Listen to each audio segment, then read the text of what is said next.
sticks, long-haired weirdos, short-haired weirdos, vandals, hooligans. The government, hug the government, love the government, hug the government, love the government. Welcome to The Politics Guys, a place for bipartisan, rational, and civil debate on American politics and policy. I'm Michael Baranowski, a political scientist at Northern Kentucky University. My guest today is Andrew Rice, a contributing editor at New York Magazine, which is one of my favorite news sources. Also a former staff writer at The Hill, another one of my favorite news sources. So we're 2 for 2 here. And he's finally the author of the recently published book, The Year That Broke America, which we will be discussing today. Andrew Rice, welcome to the show. Hey, thanks for having me. So I thought that before we got to the year 2000, which of course is the focus of your book, that it might make sense for us to start a little bit before that in the 1990s, which I think in a lot of ways were sort of an interesting, interlude, if you will. I was someone who became politically conscious actually before that in the 80s. And having lived through the 80s and the 2000s and beyond, I felt at least like the 90s were this strange period where the stakes seemed a little lower and maybe things were kind of working out, not quite the end of history exactly, but I wanted to get your take on the weirdness, I guess, in a way, of the 90s before we get to the year that broke America. Yeah, it's funny that you mentioned the end of history. I mean, sort of Frank Fukuyama kind of has to wear that now Yeah. for life as his premature judgment. But I think that really, that declaration was reflective of a more prevalent attitude at the time. He wasn't an outlier in, thinking that history, or at least the sort of Hegelian idea of history in which you had these two opposing forces, during the 20th century, it was communism and liberal democracy going against one another in eternal conflict. He wasn't alone in thinking that the end of the Cold War, the fall of the Berlin Wall, the incredibly, it's, hard to remember it now, but the incredibly surprising and optimistic kind of turn of events that just came out of nowhere and ended the Cold War and gave us what appeared at that time to be a kind of unipolar world in which liberal democracy, for all of its flaws and imperfections, liberal democracy seemed to be the dominant form of government that every society was trying to move towards. This was taken as a given that this was kind of the way that history was going to continue to progress. I was thinking about, when you asked this question, I was thinking about last night watching Joe Biden give the State of the Union address, and in my book, I make sort of a reference to the year 2000 State of the Union address, Bill Clinton's last State of the Union address, where he stood on the same podium in the House of Representatives and declared that globalization was the central reality of our time. And he rhapsodized about quote, the revolution that is tearing down barriers and building new networks among nations and individuals and economies and cultures. This idea that, the world was coming together was very much a part of the zeitgeist in the 1990s. I remember, in my own sort of youthful days as a college student in the mid 1990s, getting a Eurail pass and going around Europe with a friend of mine and really just like looking at the map and thinking we could go anywhere. And so we chose to go to Albania because Albania had previously been the absolute most, most hermetically sealed nation in the entire world. So we designed an entire kind of month-long European rail journey with the idea that eventually we would end up in Tirana. So we did end up in Tirana, and suffice it to say, Tirana was was not in great condition at that time. But I think that the point is that, in the year 2000, the world really was our oyster, and America and young people and really the entire world, because I don't think that the idea of this eternal clash and tension among peoples and civilizations, I think that was a little discredited at the time. People thought that we were all going to end up coming together. Yeah, and clearly events of just very recent events suggested that that was overly optimistic, to say the least. But so getting back to the year that broke America, you pegged that as the year 2000. Of course, it's a nice round number, right? But it was more than just a presidential election year, right? There were things that made it different, in your view, made it special, made it a real break point, right? Yeah, I mean, I think that there's sort of two strands that run throughout the entire book, and I'm sure we'll talk about them in greater length in a few minutes. But one strand is the presidential election, which will end up being determined by the smallest margin imaginable, certainly the smallest margin in presidential history. But really, it's such a slim margin that anything could have swung it one way or another, and history really could have turned out differently. At the same time, and actually in the same place, Florida, where the recount was going on, you had the 9/11 pilots training at that time. Nobody knew what they had planned. But in fact, they were going to change the world, and I think set America and geopolitics on a different course. So that's kind of the central thesis of the book. But there's also, at the same time, there are all sorts of other things happening in the culture. The seeds of the present day are really being sown during that time period. This is like the advent of reality television. This is the high point, as I pointed out earlier, of American geopolitical dominance.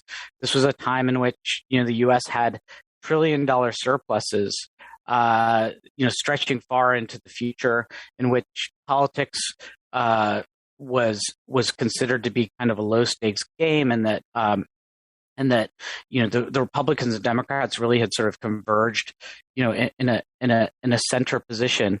But meanwhile, all these things were kind of quietly coming into the shape of the future was kind of quietly coming into view. I point out my opening chapter of my book involves the Y2K celebrations. The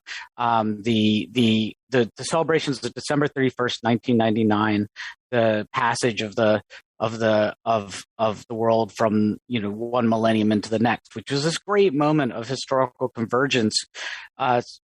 Really an exemplary moment in sort of the history of globalization that we were talking about before. A lot of people predicted that there was going to be, because of a computer glitch, that there was going to be this sort of that there was going to be this apocalypse as a result of it. This was the so-called Y2K bug. So my opening chapter is really about the celebration of this passage in time to a round number 2000, and the accompanying dread that something terrible is about to happen.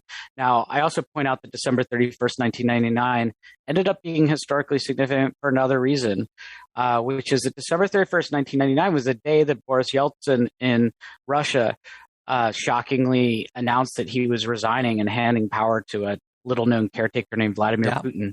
So if you read the Millennium, the 1/1/2000 front page of the New York Times, it has a giant headline that says 1100 at the top, and pictures of people celebrating. And then on the left side of the front page, there's a large story that says Yeltsin resigns.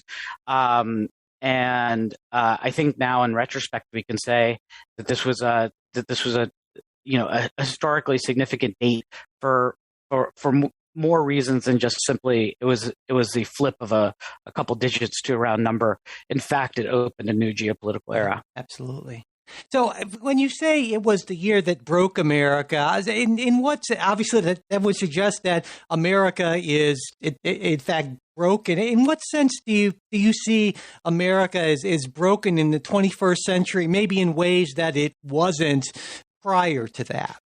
I mean, I think that the primary way in which I think the book it makes this argument, I think, in a variety of different ways, and sort of talking about ways in which the American institutions have broken down. But maybe in the the most significant one is American trust in its political institutions, its institutions of authority, whether it's informational authority from the news media, whether it's the authority of our elected governments, whether it's our belief that our elections are in fact factually correct, that the outcome of these elections is correct, and that the president elected is legitimate. These were all things that were sort of unquestioned in the 20th century for the most part. I mean, there were moments at which elections, the validity of elections were challenged, but for the most part, there was never really a serious doubt that even presidents who were elected very narrowly, like John F. Kennedy in 1960 or Richard Nixon in 1968, there was really serious doubt that those individuals were actually elected presidents. That this changed in 2000. It never really got fixed. There's, as I point out at the end of the book, Al Gore's supporters never believed that George Bush was legitimately the president. When the next election change in power happened, the Republicans, many of the Republicans never believed that Barack Obama was legitimately elected. They spread a racist lie that he was born in another country, and that the primary person amplifying that racist lie ended up becoming the next president. And then that president, and then the Democrats in that election spent a tremendous amount of time during the opening years of the Trump administration trying to demonstrate that Trump couldn't possibly have been fair and square elected, and because people supported his politics, but rather it was actually some kind of secret Russian interference propaganda campaign that had gotten a bunch of people in Wisconsin and Michigan to vote against Hillary Clinton, and then ultimately you see the culmination of this kind of cyclical kind of this cyclical dynamic occur in 2020, where despite where the Stop the Steal, and I put that in air quotes, movement ends up ultimately culminating in the sack of the Capitol. All of this, I think you can trace back to a decline in trust in institutions, and that decline in trust in institutions really begins in a profound way with the 2000 election. Yeah.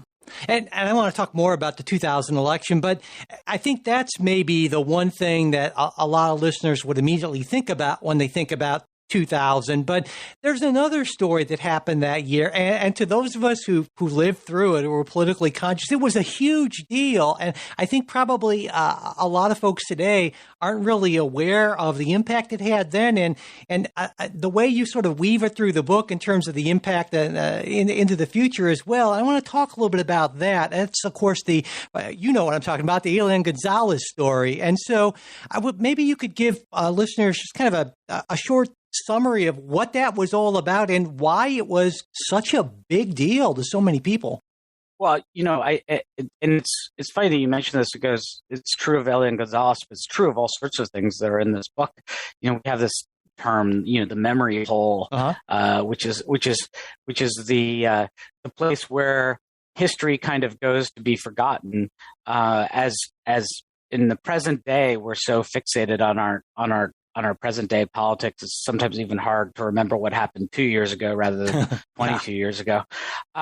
So I find myself often having to explain things that to younger people, things that happened that seem hard to believe that people don't know about them because they were such big deals at the time, and were so consequential in different ways. But ultimately, they've just kind of been forgotten because people certainly don't learn about recent history in the same way that they do about 20th century American history. So Elian Gonzalez was on Thanksgiving Day, 1999, which is actually the opening of my of my book, sort of like when I constructed the timeline for my book, that was sort of my writing process. That was sort of the first pin on the board was November 25th, 1999. On Thanksgiving Day, a couple of fishermen leave their home on the Intracoastal Waterway on the east coast of Florida and go out to go fishing. They sight a piece of debris in the ocean. It's an inner tube, and clinging to that inner tube is a tiny boy, 5 years old, near death. And what had happened was that his family, or his mother, had attempted with a group of Cuban refugees to make it to Florida by boat. There was a policy at that time, basically, that if you were a Cuban refugee and you made it to dry land in Florida, you basically wouldn't be deported, that you would be considered a legal American citizen and put on a fast track to citizenship. They had been attracted by that opportunity, as many others were, and as many others did. They had encountered storms at sea, and almost all of them had drowned, with the exception of little Elian. He was brought to shore. It was considered to be a kind of miracle by the Cuban community, the anti-Castro community in Miami. He was pictured in the newspapers. He was incredibly photogenic, a beautiful young kid, and captured the imagination of a lot of people, including on that Thanksgiving Day, the Attorney General of the United States, Janet Reno, who was from Miami and was actually sitting on her porch reading the same news coverage that the Cubans of Miami did. This becomes significant because ultimately what ends up happening is Elian's father, who was estranged from his mother, living back in Cuba, says, hold it, I want my son back. I want to bring him back to live with me in Cuba. I have a good life here. Elian's extended family, the father's relatives in Miami, with whom he had little relationship, basically said he can't make this choice for this child. This child's mother died to secure him freedom. The child will live here in the United States and will be free. And essentially this conflict became a custody battle, a legal battle in the courts in the United States that preoccupied the entire nation, and all the cable news networks and everything, and the news media of that time became this giant preoccupying controversy where the two sides fought vociferously about where the child should end up. Janet Reno, the aforementioned Attorney General, who is from Miami herself, intervened personally and spent an inordinate amount of time, her own time, trying to figure out how to broach a solution. They were ultimately unable to broach a negotiated solution. And so in the early morning hours of Holy Saturday, basically a few hours after the end of Good Friday in April of 2000, Janet Reno sent in armed Border Patrol agents into Little Havana to seize the child by force. Luckily, no one was injured. The raid was successful in every way except for as a publicity event. It was there were photos taken of armed Border Patrol agents armed with weapons in the house, seizing the child by force from the family. This became a huge political controversy. It inflamed the Cuban community in Miami, caused riots and all sorts of civil disobedience, and ultimately culminated in, and here's where this ties into the rest of the year that broke America, ultimately culminated in a huge surge in Republican voter turnout, Cuban American Republican voter turnout in Miami in 2000 for George W. Bush, who had championed, along with the rest of the Republican Party, the cause of the Miami relatives, and this ended up being one of many factors that could be said that determined the election, that swung that election, even though the result was disputed, made the election as narrowly appear to be a narrow victory for George W. Bush.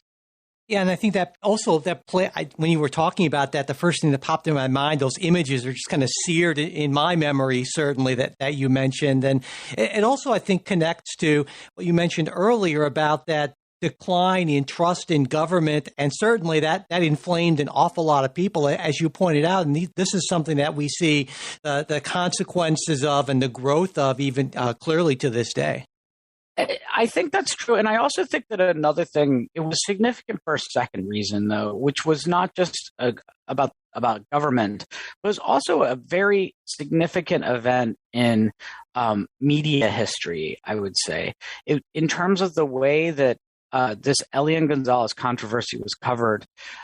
This was prior to this time. This is the very beginning of what we now think of as our media culture. At this time, this 24-hour cable news network, internet-driven media culture was a brand new thing. CNN had existed for a decade or two, but MSNBC and Fox News were only established in around 1998. They were a brand new kind of entities at this time, and so the kind of 24-hour news competition that we now think of as the familiar kind of media phenomenon, where some kind of event happens, a whole bunch of TV trucks show up and broadcast 24 hours a day from the site of this.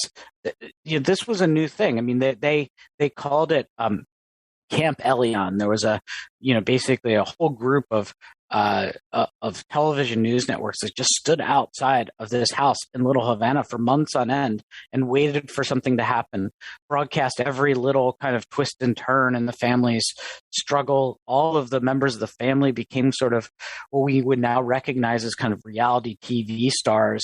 I don't think it's any coincidence that reality TV itself was coming into being in the year 2000, this idea that these real life people could be entertainment for the public was something that was happening. And all of this actually, this model, the Elian model that you saw happening in the early parts of 2000, ends up being kind of the same playbook that ends up being used during the 2000 recount in Florida. The very same kind of media coverage, exhaustive media coverage, outrage cycle, the use of sort of what we now recognize as sort of proto social media platforms like the Drudge Report and other many now forgotten social media platforms or web publications that would sort of gin up short-term stories and short-term storylines that would preoccupy everybody for a couple of days. This was all something that really started in 2000. It started with Elian. It really it developed into evolved into what ended up happening with the recount, and it continued into 9/11. I mean, this idea of what we now think, this crawl of news at the bottom of your cable TV screen, that was something that began in the Florida recount. It was kind of dusted off and used again on 9/11, and then the news crawl has never really gone away. This idea that we're kind of victims to this endless stream of developing news events that are preoccupying and engrossing, but also, we now call it doom scrolling. Also kind of anxiety producing. Oh yeah, and sort of engrossing for the wrong reasons. That really started to come into being in the year 2000. I want to switch gears just a little bit here and move more into electoral politics, and not with the finalists, I guess you could say, the Bush-Gore thing, but with a couple of candidates who actually didn't make it to that point, starting with, Donald Trump, because 2000 was the first year that Donald Trump really seriously considered running for president. You talk about that in the book. And how serious was that initial Trump presidential run? And why do you think it ended up not working in 2000, but clearly 16 years later, being very successful? Well, when I talk about the memory hole, this is another thing that fell down the memory hole. Donald Trump's first serious attempt to run for president came in the year 2000, not in the year 2016, which even Donald Trump himself kind of doesn't acknowledge it anymore. He often boasts that the first time he ever ran for president, he won. No, not really. Actually, along with a lot of other things that Donald Trump says, this does not check out. He really, it was a serious campaign. He attempted to run for the nomination of the Reform Party. The Reform Party was as your listeners probably know, but not a lot of Americans know anymore. The Reform Party was the last kind of serious third party to come along in American presidential politics. It was a vehicle originally for Ross Perot, who ran most successfully in 1992, ran again in 1996. In the year 2000, his party still existed. It was eligible for a sizable amount of federal matching funds, for basically money to run its campaign for president because of Perot's strong performance in the previous two elections. But Perot himself was not interested in running again. So the party was kind of there for the taking. And so there was it was a moment for a bunch of different opportunists to come along and try to turn it into their vehicle. So the two primary ones that came along were Donald Trump, who basically was the chosen candidate of the most powerful office holder within the Reform Party, Jesse the Body Ventura, who was a wrestler who had run successfully for the governorship of Minnesota. A lot of people wanted Jesse the Body Ventura to run for president in 2000 himself, but he declared that it was important for him to serve out his full term as governor of Minnesota, and he then turned to Trump, whom he knew from professional wrestling. They had originally met at a WrestleMania event. And Trump was basically put together a real campaign. He had a campaign manager whose name you may know. His name was Roger Stone. And they printed up Trump campaign buttons. He did campaign events, a lot of them actually in Florida, because that was where Trump was living in the winter, as he does now. He had a kind of what I describe as a rose garden campaign from Mar-a-Lago, but he did actually go out and do some campaigning. But the real difference between yesterday and today was, Trump campaign was considered kind of a joke. He went on Jay Leno. They played Hail to the Chief, and everybody made a big joke out of it.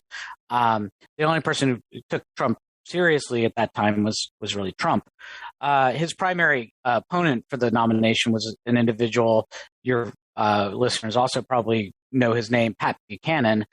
Buchanan was actually a populist, nativist, somebody who campaigned on the slogan "America First," somebody who was against trade deals, somebody who was against foreign entanglements, and who was for fortifying the southern border wall, with actually fortifying the southern border with a fortified fence. All these things may sound familiar as the Trump political platform. The irony of it is that Trump had no political platform at this time. He attacked Buchanan from the left, called him a Hitler lover, and all sorts of other nasty names. Said his followers were wackos, and basically said no one could ever endorse these sorts of positions. Of course, these ended up being his own political position 16 years later. Right. So that was really the ultimately what ended up happening was, Trump had no platform. He had no ideological platform, but he also had no social media platform. And in an era before Twitter, an era before he could access directly speak to the American public and use his this technology platform to kind of captivate everyone's minds. He's very dependent on the news media to get his message out, and the news media basically all agreed that he was a ridiculous clown, and didn't really take him seriously, or just kind of played it for laughs, and it became very difficult for Trump to actually gain any traction. And he dropped out. Yeah, and suggesting how much our culture changed from 2000 to 2016, certainly. I want to talk about another presidential run that got considerably further that year. One sort of near and dear to my heart because it's the first time my heart was ever really broken politically. I think a lot of people probably felt that. In fact, I know they did. And I'm talking about the presidential campaign of John McCain, who certainly became a media darling, and actually came reasonably close, I guess you could say. Had the whole Straight Talk Express, and so what do you think led to McCain's rise in this year, and then what ended up, in your view, kind of preventing him from overcoming Bush and being the person to run against Gore in 2000? Well, I mean, I think that McCain. I don't spend a ton of time on the McCain phenomenon in the book, in part because it's already stuffed with a lot of characters, but in part because the McCain phenomenon, ultimately ended up, being.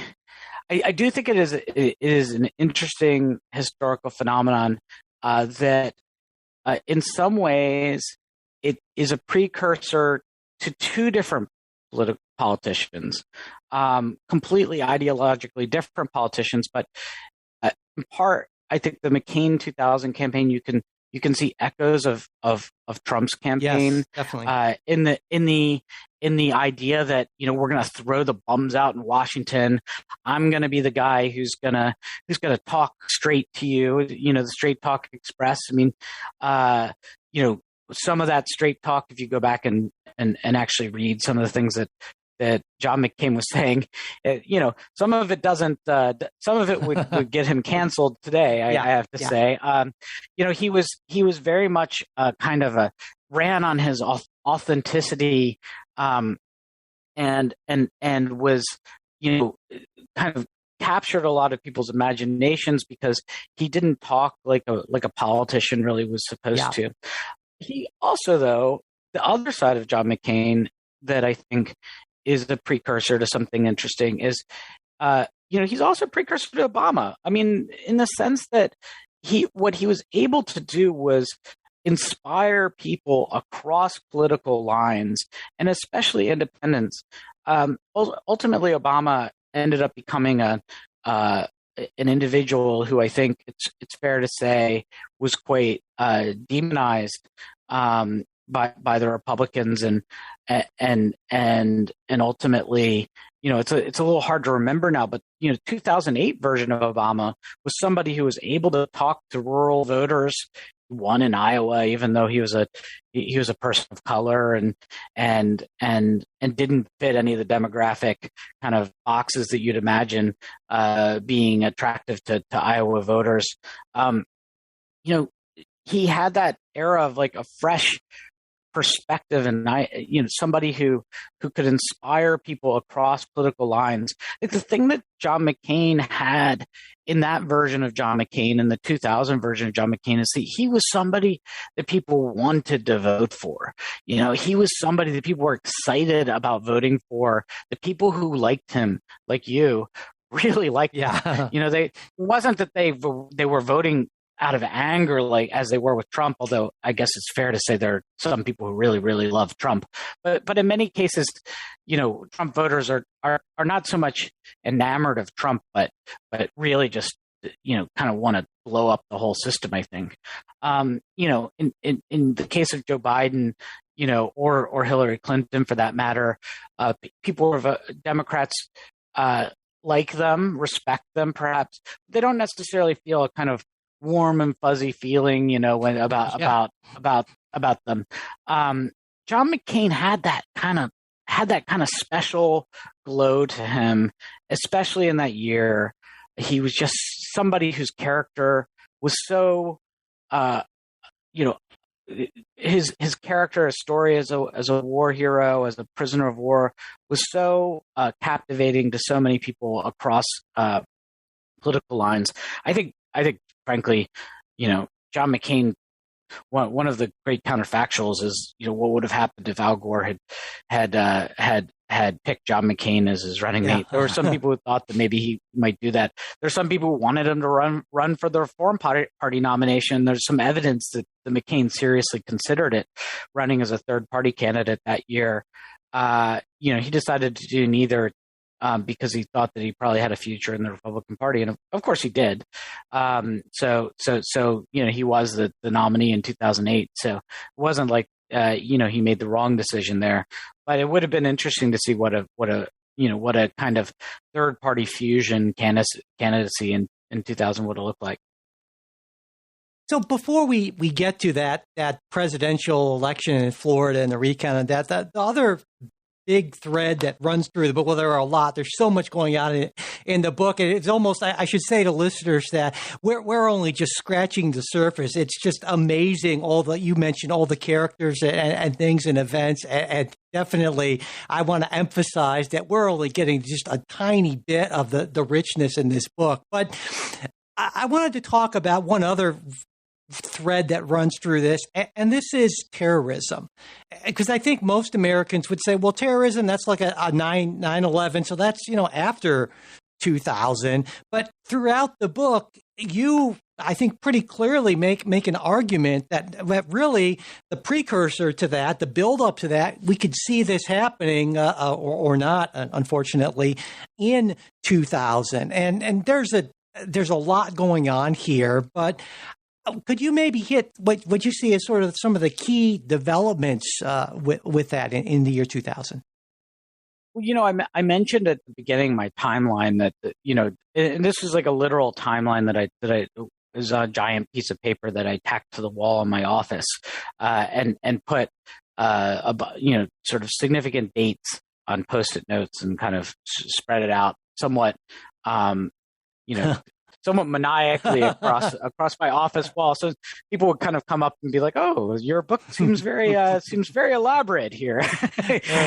Sort of make. I got a lot of Homeland jokes, but on the subject of Homeland, I mean, I think that the terrorism subplot of the book stretches throughout that year, and it begins on the same day that the Elian subplot does. On that day, Thanksgiving Day, November 25th, 1999, a young man named Ziad Jarrah got on a plane in Germany and flew to Istanbul and ultimately ended up in Afghanistan. And he was the first of four members of a group of devout young Muslims living in Germany, living in Hamburg, that went to Afghanistan, to the camps that were operated by Osama bin Laden in that year. I think it's interesting. One of the things that I learned in the course of doing this book is, we tend to view events like 9/11 through this kind of lens of historic inevitability, and to basically not sort of think about how weird and contingent history actually is. One of the most interesting things I found was that these four young men from Hamburg, apparently sort of show up in Afghanistan. Nobody sent them. They kind of sent themselves. They show up in Afghanistan during Ramadan at the end of 1999, as these millennium celebrations are going on around the world. Al-Qaeda is basically trying to come up with an attack to coincide with the millennium that would kind of get some attention. Osama bin Laden was really obsessed with branding and with sort of building, his what we would now think of him as an influencer. He obviously an evil influencer, but he was very obsessed with these ideas of sort of how do you inspire people, and one of the ways that he inspired people was with these very photogenic attacks. he tried to pull a bunch off around the millennium, through his various affiliate organizations in different places. And the best that they managed to do was to try to get a skiff filled with explosives to blow up next to an American warship in Yemen. But the skiff got stuck on the sand on the beach, and the terrorists abandoned it there. Ultimately, the Millennium went off without a hitch, in part because the American the CIA and FBI and other organizations really mobilized, recognizing that there was a potential threat that Al Qaeda wanted to strike. So they were able to head all this off. Meanwhile, Osama bin Laden, very disappointed about this, is introduced to this group of 4 young men, and he says, I have another plan that I've been wanting to do for a while, and they hadn't thought it was practical, but in around Halloween of 1999, an Egypt air pilot leaving from JFK had deliberately crashed his plane into the ocean. Off of New York, off of Long Island, and this had sort of inspired Osama bin Laden to say, like, oh, maybe we can pull this planes operation off. So he enlisted these 4 individuals and said, here's a plan. Doesn't really tell anybody else. Hardly even knows these guys. The 4 of them, including Muhammad Atta, go back to Germany. And they are essentially the masterminds of the plot. While Osama and Khalid Sheikh Mohammed were sort of instrumental in coming up with the concept, the implementers of it were really the pilots who piloted those 4 planes on September 11th. I follow them through the year 2000 because after leaving Afghanistan, fairly quickly afterwards, they make a sort of search to figure out where the best place to learn how to fly is. None of them know how to fly. So they figure out that the best place in the entire world to learn how to fly airplanes is Florida, in part because of all the reasons that things that we recognize about Florida, good and bad. Great weather, lots of sun, lots of ability to kind of fly year round, and also not too many regulations. It's a sort of place where one of the people who ran one of the flight schools that they trained at told me, renting a plane is cheaper than renting a jet ski in Florida. So they went and rented Cessnas, learned how to fly, ultimately got their commercial pilot's licenses. But during this whole roughly 18-month period or so between the summer of 2000 and 9/11 itself, they were living in Florida almost constantly, living among us here in the United States, going to Walmart, hanging out with their fellow students, really kind of living their lives like Americans, a little bit, fish out of water, but nonetheless watching what's going on, among other things, watching the presidential campaign, because the presidential campaign is kind of coming to them in Florida, quite literally in some cases. They were, a couple of them, Muhammad Atta and Marwan al-Shehi, were training for a time at an airport in Sarasota, which happened to be a place where a lot of the campaign rallies were held. So they were actually physically present, it appears. Likely they were physically present for rallies that Bush and Gore had at this airport in Sarasota. Were able to kind of watch the Americans skirmish over who their next president was going to be, knowing all the while that they were plotting an event that was going to fundamentally change the nature of that presidency and of American power in general. So for the final event, I guess that if you will, and of course we're in Florida again, and that's a thread that runs all the way through the book, right? The 2000 election, which I call it the unlikely crucible of the future in the book. Yeah. So I mean, it's hard to know even where to begin.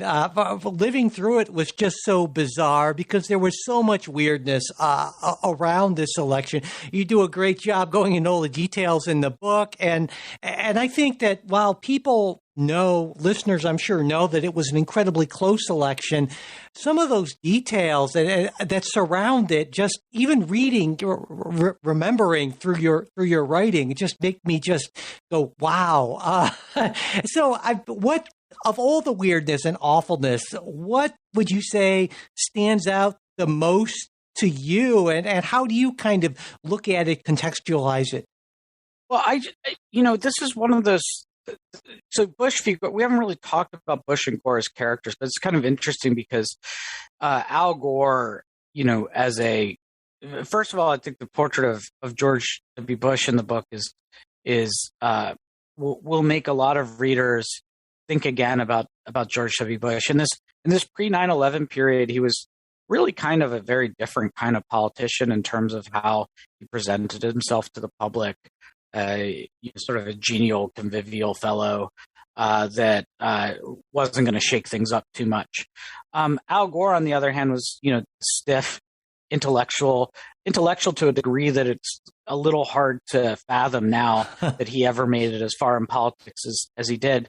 He talked about things that were considered, just sort of politically beyond the pale at the time, like phasing out the internal combustion engine, which frankly would have been a good idea, but sort of fell by the wayside, obviously, as a result of the election. Gore, so I think that one of the things that's interesting about Gore also is that he was interested in all sorts of intellectual ideas. One of them is this idea of chaos theory. He apparently in the midst of the election. This incredibly close election decided by 537 votes, just this incredibly infinitesimally tiny margin in the context of 6 million votes cast in Florida, or hundreds of millions of votes cast across the United States. Al Gore talked about chaos theory with his advisors, and sort of this idea that butterfly flaps its wings and in the Amazon, and there's a hurricane in the Gulf of Mexico. This idea of small patterns in the universe having outward ripples that have huge effects on history. I think that this idea of this idea is sort of very central to my book. This idea that all of these little tiny blips, circumstances, random events that happen, end up having these very consequential effects. You talk about one good example of it is, ironically, what's called the butterfly ballot. The butterfly ballot was as people. This is like another one of those things where anyone who's our age roughly will laugh with immediate recognition, and everyone who's sort of like millennial and younger will stare at you blankly and sort of have no idea what you're talking about. But the butterfly ballot was for those of your listeners who don't know, was basically a paper ballot used in one county in Florida, Palm Beach County, an enormous county in South Florida, and was basically laid out on two facing pages in order to fit all the third party candidates for president onto the ballot. And it was designed in such a way that it was arguably deceptive. At least many Gore voters, elderly Gore voters, later on claim that mistakenly they had lined up their ballot incorrectly and have voted for the person on line 2 instead of Al Gore, who was on line 3. The candidate on line 2, ironically, in a great historical irony, was none other than the aforementioned Pat Buchanan. So many, elderly Jewish Democratic voters in Palm Beach ended up voting inadvertently for the guy that Donald Trump called a Hitler lover. And that was, of course, caused a great deal of consternation in Palm Beach at that time.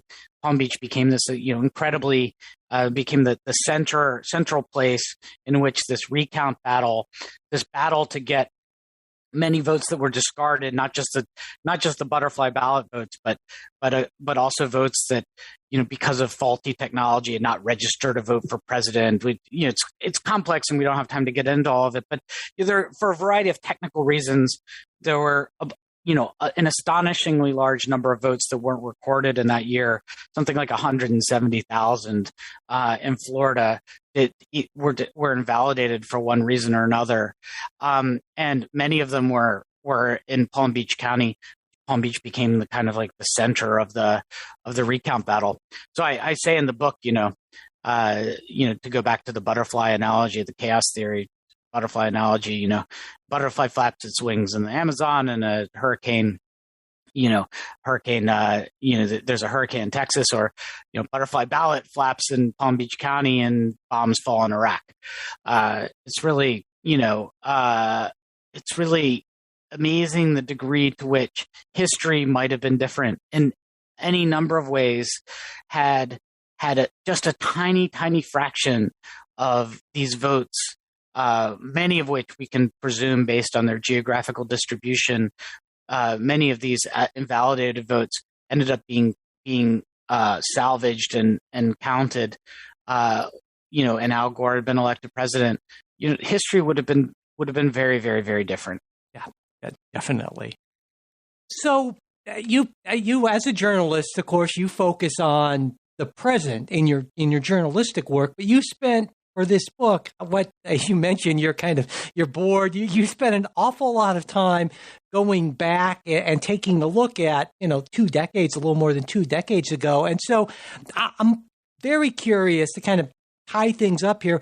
What sort of perspective that really intensive look back at 2000 gave you, in the sense of what sort of things do you now see that were there in 2000 that became, prominent in 2000, and how they affect politics and culture in the United States in, the year 2022?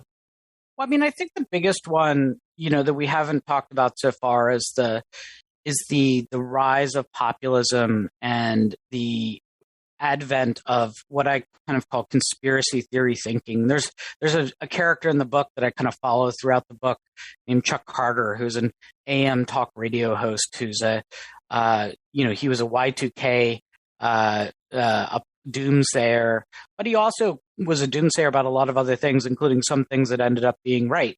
For instance, pandemics. He warned about Vladimir Putin early on. He was very, very concerned about China and U.S. trade policy and U.S. trade deficits ultimately weakening American manufacturing and what the consequences for that would be within the American electorate. So he was sort of somebody we recognize today as somebody who was a Trump voter, Trumper. But in that time period is kind of considered really far outside the mainstream.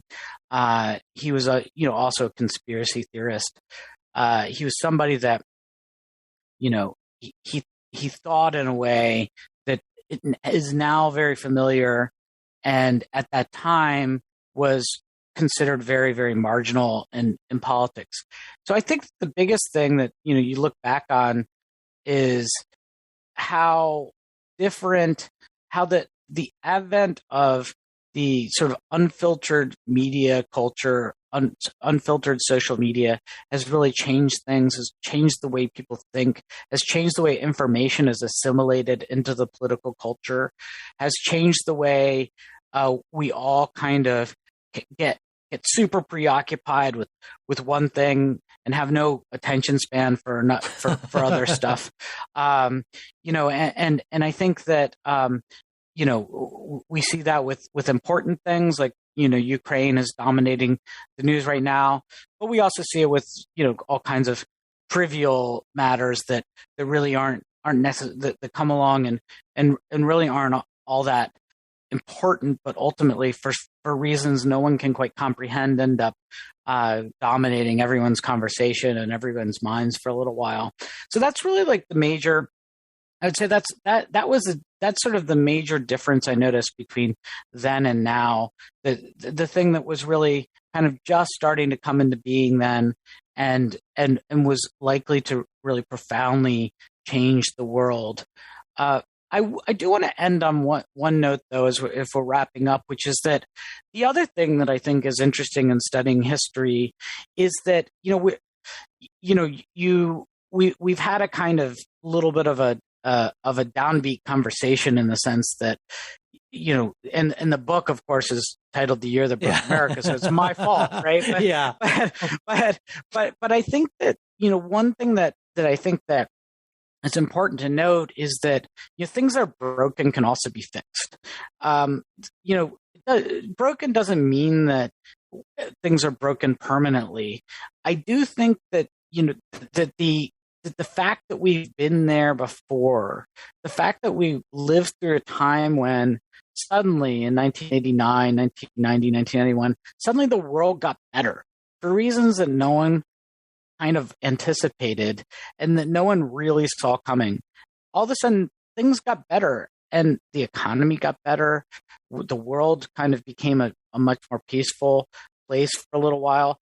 It was this little idyllic period. And this book is like a fun book. It's about a time in which the stakes of everything didn't seem so existential. I think maybe I still have optimism that there's a way that we can somehow get back to a time when it doesn't seem like every presidential election might be the last presidential election. And it doesn't seem as if every foreign policy crisis might be the end of the world, literally. I think that it may be hard for us to see it now because one of the things that's kind of implicit in this book is it's really hard for you to see it when you're in it. But I think that one of the things that I think is implicit in this book is that even if it's hard to see how the story ends happily, that doesn't mean that we can't work to make it end better. Amen. Yeah, I'm glad. I always like to end on an optimistic note. I'm glad you were able to bring us around to that. And as I said, it's just a fascinating, fantastic book. I just give it my highest recommendation. So much in there. And Andrew Rice, it's been a pleasure talking with you about it today. Yeah, this has been really fun, and I'm really glad that you asked me some questions that weren't necessarily that were sort of like about other parts of the year 2000, because there is so much there, even more than is in the book, and I really enjoyed having the conversation. We hope you enjoyed this Politics Guys interview, and if you did, we'd really appreciate it if you could mention us on social media or however else you share things you like. It would also be great if you could rate and review us on your podcast app. If you got a question, comment, correction, gripe, manifesto, whatever, you want to share it with us, you can reach us a bunch of ways. Mail at politicsguys.com, as well as there's our supporters exclusive Discord channel, and we're also on Facebook and Twitter. And if you'd like to become a supporter of the show, you can find out more about that at patreon.com/politicsguys or politicsguys.com/support. And links to all that are always in our show notes. The executive producers of the Politics Guys are Bruce Johnson, Wilma Moreno, Andra Masker, Daniel Toe, and Ryan Beasley. We'll be back with a new episode this coming weekend. We hope you'll join us.